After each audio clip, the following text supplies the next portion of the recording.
Hey, Brian from Garage Mahal. Today I have tire slime. This green stuff. I'm sure you guys and girls are familiar with this stuff over the years.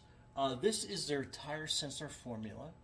So what that means is if you have a newer vehicle that has tire sensors in it and you are looking to get that repaired, if you got a flat, in my case I have a tire shop, but my tire on my truck is having some issues, and what I mean by that is that this has a slow leak.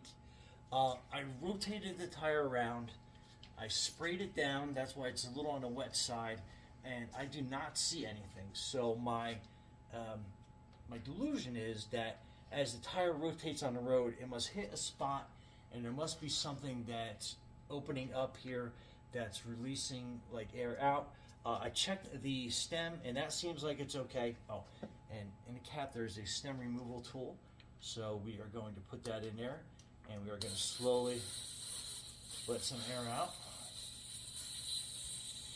and then we're going to just stand back and then just let that take that core valve out completely.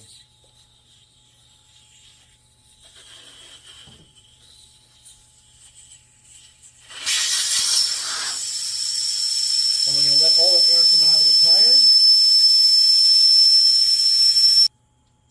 Okay, we are basically done, and we are going to put the slime over here, and then we are going to basically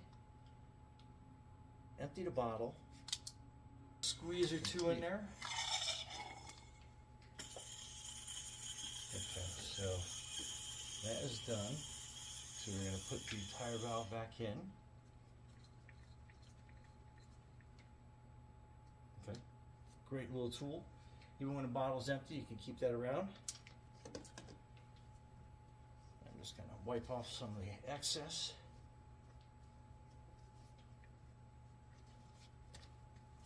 Then now, we're going to put the tire up to pressure.